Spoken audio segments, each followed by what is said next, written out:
Hello children, welcome to your English video class. Children, in English we are doing chapter number 10, The Three Little Pigs. Explanation of this chapter is over and we have started the question answers of this chapter. Children, we are doing question answers of this chapter. So, question number 1 I had completed in the previous video. In today's video I will be starting from question number 2. Question number 2 से start करेंगे question answers को. Okay, let me write the name of the chapter. Chapter is 10, The Three Little Pigs. The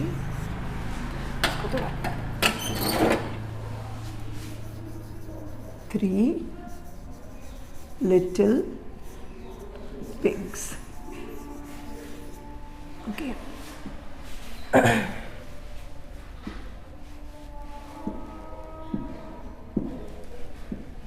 Okay, so question number is 2. Why do you think the wolf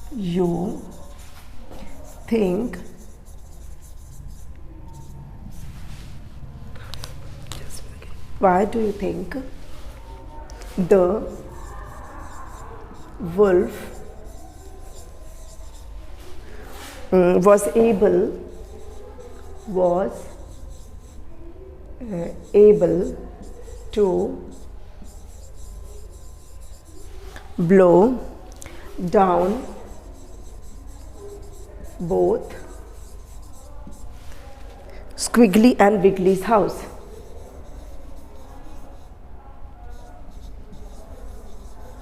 Squiggly and Wiggly's house. Okay, so our question is, why do you think the wolf was able to blow down both Squiggly and Wiggly's house? जो wolf था वो Squiggly और Wiggly के घर को वो क्यों गिरा पाया?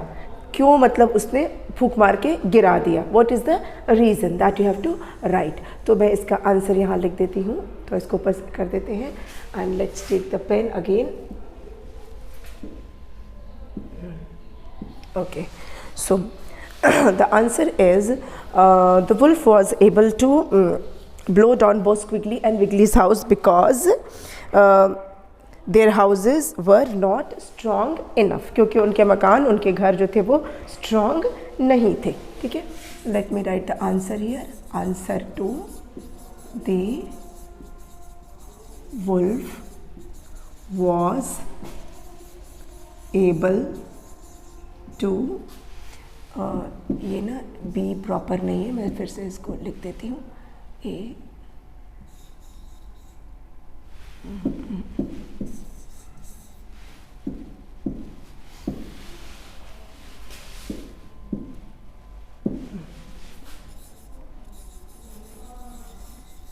was able to blow down Squiggly Squiggly and Wiggly's house. ये तो क्वेश्चन में से ही मिल जाएगा आपको.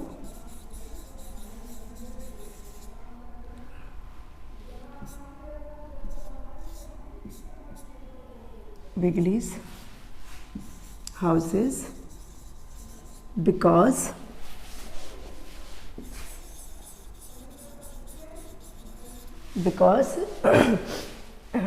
their houses were not strong enough.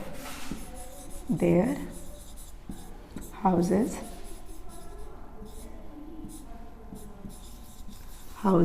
were not strong enough.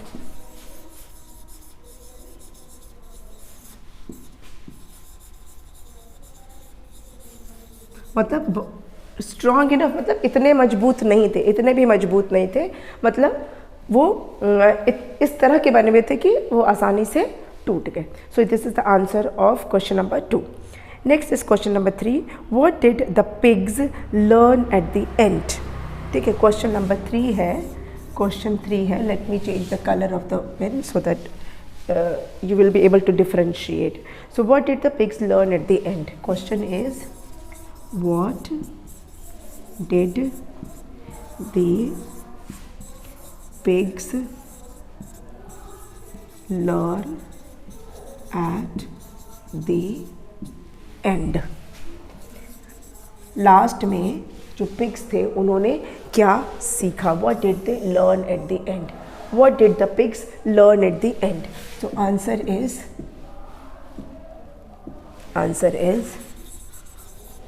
they learned the importance of working hard and working as a team. ठीक है, सो लिखेंगे आप the pigs learned the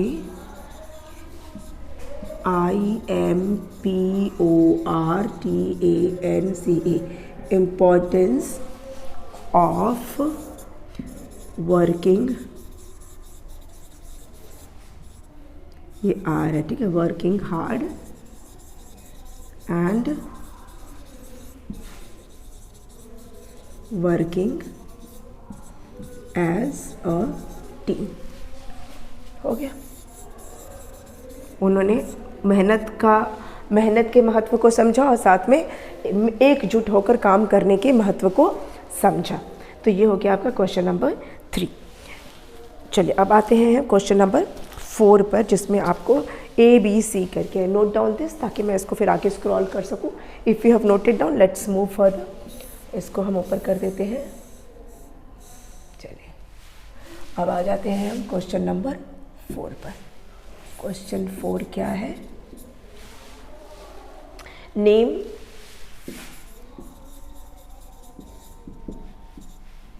A, the most intelligent pig. The most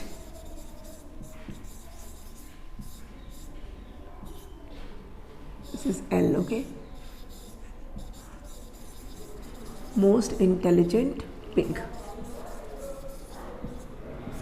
The most intelligent pig कौन सा था? ये थोड़ा सा ना क्लियर नहीं आ रहा है, तो मैं इसको इरेज करके फिर से लिख देती हूँ यहाँ पर। ओके ओके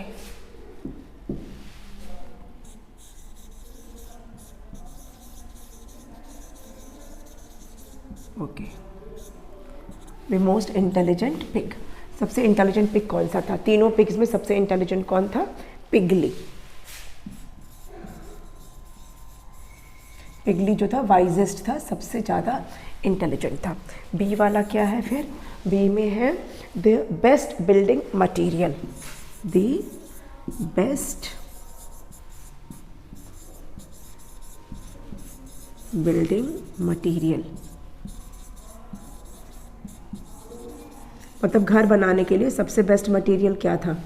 घर बनाने के लिए बेस्ट मटेरियल क्या है? क्या है? ब्रिक्स एंड सीमेंट, है ना? या सीमेंट एंड ब्रिक लिखिए, या ब्रिक्स एंड सीमेंट लिखिए। Bricks and cement. नेक्स्ट क्या है? The bad animal in the story. Story में जो सबसे बैड एनिमल था वो कौन था? ठीक है, the bad animal in the story. Story में सबसे बुरा वाला जो जानवर था वो कौन था? Wolf. Okay, wolf was the bad animal in the story.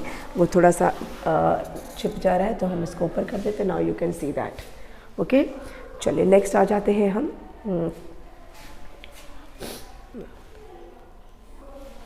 Next question is search for another words for the following from the story. One has been done for you. मतलब स्टोरी में क्या है? कुछ वर्ड्स दिए हैं story में। There are certain words. आपको यहाँ पे मतलब इस क्वेश्चन में कुछ वर्ड्स दिए हैं, उसी से मिलते जुलते वर्ड्स आपको स्टोरी में से लेना है। ठीक है, ये पहले आप नोट कर लीजिए, तो फिर हम आगे बढ़ते हैं। ओके, चलिए आगे आ जाते हैं हम। Okay, search for another word. Search for another word, यहाँ पर आ जाते हैं। Number C.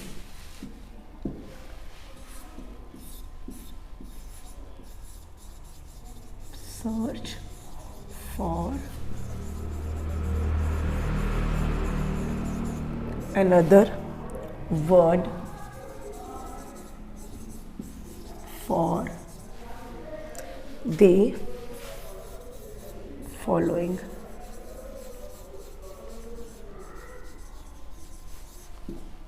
From the story.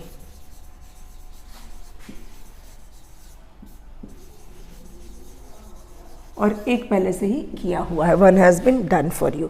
तो फर्स्ट वन जो है वो क्या है, इविल या फिर बैड। उसके लिए चैप्टर में क्या वर्ड यूज़ हुआ है, चैप्टर में इसके लिए वर्ड यूज़ हुआ है WICKED, विकेड है ना। विकेड का मतलब होता है बैड या फिर इविल। तो नंबर 2 है, जो सेकंड हमारा जो वर्ड है वो है अफ्रेड, AFRAID। चैप्टर में कौन सा ऐसा वर्ड है जिसका मीनिंग होता है अफ्रेड, वो है वर्ड SCARED, स्केयर्ड। स्केयर्ड का मतलब होता है अफ्रेड। नंबर 3 है कलेक्ट, COLLECT, कलेक्ट। कौन सा वर्ड है बुक में जिसका मतलब होता है कलेक्ट, GATHER, गैदर। गैदर का मतलब होता है कलेक्ट करना। नेक्स्ट है नंबर 4, इसको थोड़ा ऊपर और कर देते हैं so that you can see. Okay, number 4 है कंप्लीट। कंप्लीट कौन सा ऐसा वर्ड है चैप्टर में जिसका मतलब होता है complete, it is finished, FINISHED, finished. Okay, number 5 पे आ जाते हैं। 5 है most intelligent.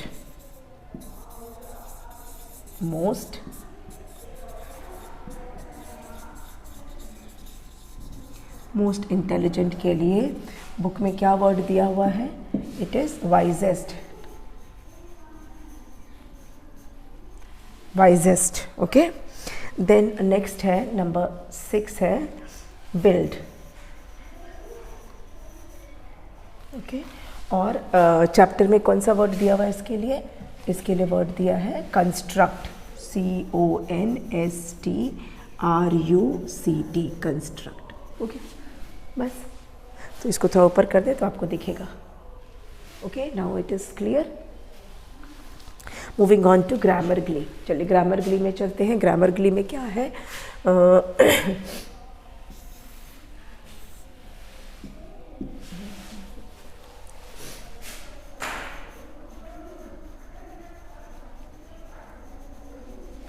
Grammar Glee.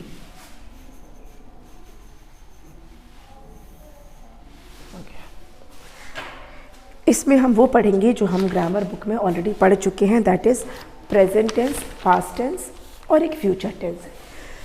Excuse me,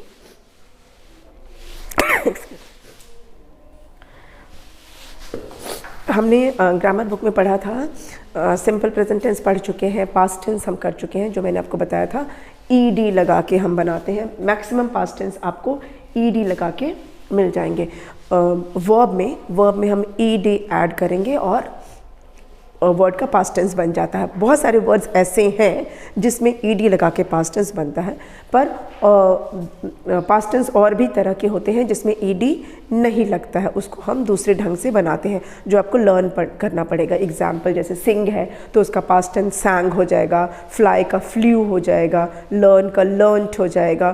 तो अलग अलग तरह के वर्ब्स होते हैं और उनके पास्ट टेंस होते हैं। लेकिन ये जो आपका चैप्टर है ग्रामर ग्ली का, इसमें हम वो वर्ब्स पढ़ेंगे जिसमें ED लगाकर पास्ट टेंस बनाया जाता है। Just you have to add ED and the verb will be in the past form, उसका पास्ट टेंस बन जाएगा। पास्ट टेंस मतलब जो चीज़ हो चुकी है, जो कंप्लीट हो चुकी है, जो पूरी हो चुकी है, दैट इज़ पास्ट। फ्यूचर मतलब जो अभी हुई नहीं है पर होने वाली है। ओके, फ्यूचर का मतलब होता है जो चीज़ अभी हुई नहीं है लेकिन होगी। तो किसी भी वर्ड का सिंपल फ्यूचर अगर बनाना है, बिल्कुल प्लेन फ्यूचर, तो उसमें विल लगा देंगे। वर्ब से पहले विल लगाते हैं, जो भी वर्ब होगा उससे पहले आप विल लगा दोगे तो वो फ्यूचर हो जाएगा। रीड, आई विल रीड, ठीक है। Sing, I will sing, he will sing, he will run, he will write, he will draw. जो चीज़ अभी हुई नहीं है लेकिन होगी, फ्यूचर में होगी, दैट इज़ कॉल्ड फ्यूचर, उसको बोलते हैं फ्यूचर। ठीक है, तो चलिए हम एक टेबल दिया है आपके बुक में, I will show you that table, आपको दिखा देती हूँ। Instead of writing I will show you that table. Okay children, you can see this page of your book. आपकी बुक का ही ये पेज है, पेज नंबर है 96, पेज नंबर 96 है आपकी बुक का। थोड़ा सा हम इसको एडजस्ट कर देते हैं कि आपको दिखे। हाँ, तो यहाँ पर आप देख रहे होंगे लिखा है टुडे वर्ड्स। टुडे वर्ड्स मतलब प्रेजेंट, जो अभी है, प्रेजेंट। यस्टरडे वर्ड्स मतलब पास्ट, जो चीज़ हो चुकी है। और टुमारो वर्ड्स मतलब फ्यूचर, जो अभी होगा, अभी हुआ नहीं है। ठीक है, want is present, I want T, I want coffee, I want chocolate.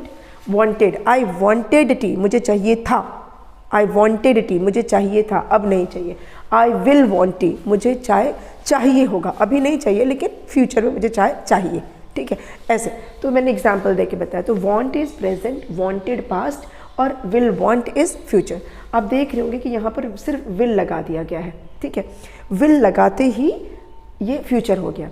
यहाँ पे आप देख रहे होंगे ईडी लगाया है, ईडी लगाने से वो पास्ट हो गया है। और ये हमारा मेन वर्ब है, वांट मेन वर्ब है, इसमें ईडी लगाया, पास्ट टेंस हो गया। विल वांट लगाया, मतलब जो मेन वर्ब है उससे पहले अगर आपने विल लगा दिया तो वो फ्यूचर हो गया। ठीक है, आस्क से पहले विल आस्क लगाएंगे तो फ्यूचर हो जाएगा। बोरो से पहले विल लगा देंगे, विल बोरो हो जाएगा और ये फ्यूचर हो जाएगा। प्रे से पहले विल प्रे लगा दीजिए, मिक्स से पहले विल मिक्स, पुल से पहले विल पुल, हेल्प से पहले विल हेल्प, लॉक से पहले विल लॉक, जॉइन से पहले विल जॉइन। तो ये सारी चीज़ें बस इन वर्ड से पहले अगर आप विल लगा देंगे तो वो फ्यूचर हो जाएगा, मतलब वो चीज़ अभी हुई नहीं है लेकिन होगी। अच्छा, पास्ट में देखेंगे कि जो ये मेन जितने भी वर्ड है उसमें हमने सिर्फ ईडी ईडी ईडी ईडी लगा दिया है और वो पास्ट हमारे बन चुके हैं। आप देख रहे होंगे asked, borrowed, talked, prayed, mixed, pulled, helped, locked, joined, started, plugged, और सब में ईडी लगा हुआ है, सब में ईडी लगा हुआ है।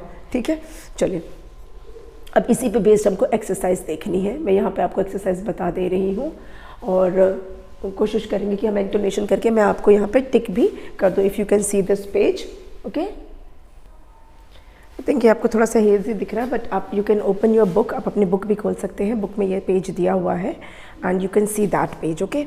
आप अपनी बुक का पेज देखिए, मैं आपको यहाँ पर आंसर्स बताते जा रही हूँ, उसको एक्सप्लेन करते जा रही हूँ। Complete the following sentences by choosing the correct word from the bracket. अब यहाँ पे क्या, mother blank my favourite dish last night. ये जो वर्ड है लास्ट नाइट, इससे क्या पता चल रहा है, बीती हुई रात, कल रात, जो रात बीत गई, that is last night. Last night मतलब जो रात बीत गई, यानी ये पास्ट टेंस है। तो पास्ट टेंस में हम क्या लिखेंगे, कुक्स लिखेंगे, विल कुक लिखेंगे या कुकड लिखेंगे? डेफिनेटली हम लिखेंगे कुकड। ठीक है, यहाँ पे COOKED कुकड आएगा। मदर कुकड, COOKED कुकड, आप कुकड को टिक करेंगे। ठीक है, और उसको यहाँ पर लिखेंगे। नेक्स्ट है the party blank eight 8 o'clock tomorrow evening. Tomorrow मतलब आने वाला कल, जो कल अभी आया नहीं है, आने वाला कल। तो आने वाला कल है जो आया नहीं है, मतलब ये फ्यूचर टेंस है, फ्यूचर की चीज़ है। तो हम क्या करेंगे, फ्यूचर कैसे पहचानते हैं, विल लगा होगा तो वो फ्यूचर है। ठीक है, so the party will start, the party will start at 8 o'clock tomorrow evening. Okay, next, Hari dash his teeth twice daily. Hari blank his teeth twice daily. अब वो डेली मतलब जो काम हम डेली करते हैं, रोज़ करते हैं, मतलब प्रेजेंट की चीज़ हो गई है। तो प्रेजेंट में क्या करते हैं हम, जो सिंपल प्रेजेंट टेंस में क्या होता है कि ना ईडी लगेगा ना विल लगेगा। ठीक है, यहाँ पे क्या करेंगे, ब्रशेस। क्यों ब्रशेस लिखेंगे, क्योंकि हरी जो है वो एक बच्चा है। मैंने सिंपल प्रेजेंट टेंस में बताया था कि जब नाउन हमारा सिंगुलर होता है तो हम वर्ब में एस या ES लगाते हैं, अगर नाउन सिंगुलर होता है तो। अगर नाउन एक से ज़्यादा होगा तो वर्ब का ओरिजिनल फॉर्म ही रह जाता है। तो यहाँ पे क्योंकि नाउन सिंगुलर है इसलिए वर्ब में हमने ES लगाया। तो हम लिखेंगे Hari brushes his teeth twice daily. क्या लिखेंगे? Brushes, BRUSHES, brushes. Okay, next, cats dash milk, बिल्लियों को दूध अच्छा लगता है। ये है की बात है, present tense, simple present tense. अब देखिए यहाँ पे कैट्स है, एक से ज़्यादा बिल्लियाँ, कैट्स एक से ज़्यादा, मतलब कि हमारा नाउन प्लूरल है, नाउन हमारा प्लूरल है, तो हम वर्ब के ओरिजिनल फॉर्म को ही लेंगे, उसमें कोई SES नहीं लगेगा। Cats like milk, cats like milk, LIKE, like milk. Okay, number 5, I blank a book from the library yesterday. Yesterday मतलब जो कल बीत चुका है, जो कल बीत चुका है वो है यस्टरडे। ठीक है, आई blank a book from the library yesterday, तो जो काम हो चुका है मतलब वो पास्ट टेंस है। तो बोरो, विल बोरो या बोरोड, ऑफ कोर्स हम लिखेंगे बोरोड, ED लगा हुआ, क्यों? क्योंकि पास्ट टेंस है, ED मतलब पास्ट टेंस, तो हम लिखेंगे borrowed. I borrowed a book from the library yesterday, borrowed. Next, Smrita blank my dress next week. Next week मतलब आने वाला वीक, अभी वो वीक आया नहीं है, वीक अभी आया नहीं है, आएगा, तो यानी ये फ्यूचर टेंस है। तो स्मृता विल रिटर्न, जिसमें विल है वही फ्यूचर है। ठीक है, so Smruta will return my dress next week. Got it? चलिए इसे आप कर लेंगे, आगे बढ़ते हैं। ये है हमारा कलेक्टिव नाउन। कलेक्टिव नाउन किसको बोलते हैं? कलेक्टिव नाउन का मतलब होता है जब हम किसी ग्रुप को एक नाम दे देते हैं, group of same thing, when a group of same thing is given a name. कोई एक जैसी चीज़ का ग्रुप है और उस पूरे ग्रुप को हम एक नाम दे देते हैं, जैसे कि की चाबी होती है, तो एक ही की रिंग में बहुत सारी चाबियां हम डाल देते हैं, है ना, की को डाल देते हैं, तो एक साथ सब तो चाबी है, सब तो की है, तो क्या बोलेंगे उसको? Bunch of keys, bunch of keys. अच्छा, घर में आपके बनाना आता होगा, तो बनाना भी एक तो नहीं आता ना पीस, एक साथ 6 या 12 इस तरह से हम खरीदते हैं, तो वो एक साथ जुड़े होते हैं, तो उसके लिए भी हम यूज़ करते हैं बंच ऑफ बनानाज। ठीक है, तो ये हमने नाम दिया है ग्रुप को। जब बहुत सारे सिंगर्स होते हैं जो गाना गाते हैं स्टेज पर, उनके ग्रुप को हम बोलते हैं कॉयर ऑफ सिंगर्स, मतलब सारे गाने गाने वाले जो ग्रुप है उसको बोलते हैं कॉयर। तो हमने जब हम सेम टाइप ऑफ चीज़ को, सेम टाइप ऑफ थिंग को, same type of person, people, bird, animal के जो ग्रुप है उसको जब हम एक नाम दे देते हैं, that is called collective noun.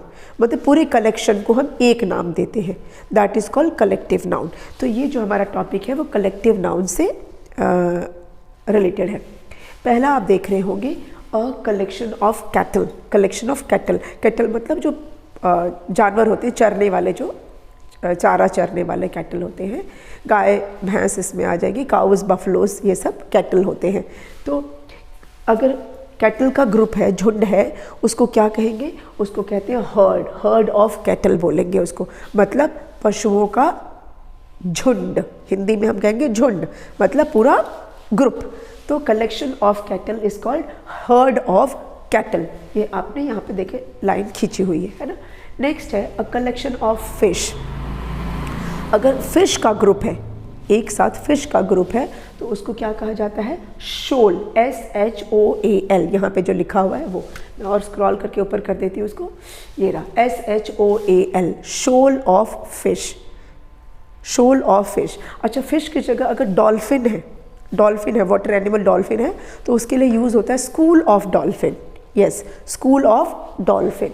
ठीक है, तो ये यहाँ पे फिश है, collection of fish is called shoal of fish. Next है अ कलेक्शन ऑफ वुल्व्स। एक से ज़्यादा अगर वुल्फ है, पूरे वुल्व्स का अगर कलेक्शन है, तो उसको क्या कहा जाता है? उसको कहते हैं pack of Wolves, PACK, PACK, pack of Wolves. You can join this, collection of Wolves, pack of Wolves, pack of Wolves के साथ इसको जोड़ लीजिए। नेक्स्ट है अ कलेक्शन ऑफ बीज, मतलब जो मधुमक्खियाँ होती है उनका अगर कलेक्शन है, वो अगर ढेर सारी है, तो उसके लिए हम कहते हैं swarm of bees, SWARM, swarm of bees, swarm of bees. Then we have a collection of birds, अगर चिड़ियों का ग्रुप है, कलेक्शन ऑफ बर्ड्स, तो उसके लिए क्या बोला जाता है? Flock of birds. ये रहा FLOCK, FLOCK is flock of birds. ठीक है, ये है हमारा flock of birds. A gathering of people, अगर बहुत सारे लोग इकट्ठा हो गए हैं तो उसको बोलते हैं क्राउड, क्राउड ऑफ पीपल। क्या बोलते हैं? क्राउड। क्राउड का मतलब होता है भीड़, CROUD, CROUD, crowd of people. A gathering of people is called crowd of people. Gathering of people, crowd of people. Next, a group of musicians. A group of musicians जो instrument बजाते हैं, musical instrument बजाते हैं, उनके लिए use करते हैं band. A band of musicians. क्या बोलते हैं? A band of musicians. A collection of flowers. अगर फूलों का हमारा ग्रुप है, डिफरेंट टाइप ऑफ फ्लावर्स है, लेकिन है तो सारे फ्लावर्स, है ना, भले सेम फ्लावर्स हो या अलग अलग टाइप के फ्लावर्स हो, लेकिन फ्लावर्स हैं तो उसको हम कहते हैं बुके। इसको क्या पढ़ना है? बुके। बौकेट नहीं पढ़ना है, बुकेट नहीं पढ़ना है, इट इज़ कॉल्ड बुके। क्या बोलते हैं इसको? Bouquet. A bouquet of flowers, a bouquet of flowers, a collection of flowers is called bouquet of flowers. Okay, चलिए अब नेक्स्ट पेज पे आ जाते हैं, that is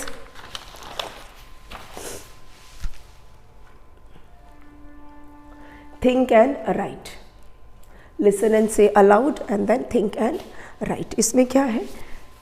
Listen and say aloud. यहाँ पर आप देख रहे हैं SURE लिखा है और TURE लिखा है। ये इसका प्रोनाउंसिएशन है श्योर, SURE, जर, एक्सपोजर, जर, साउंड क्या आता है? जर, जर, जर।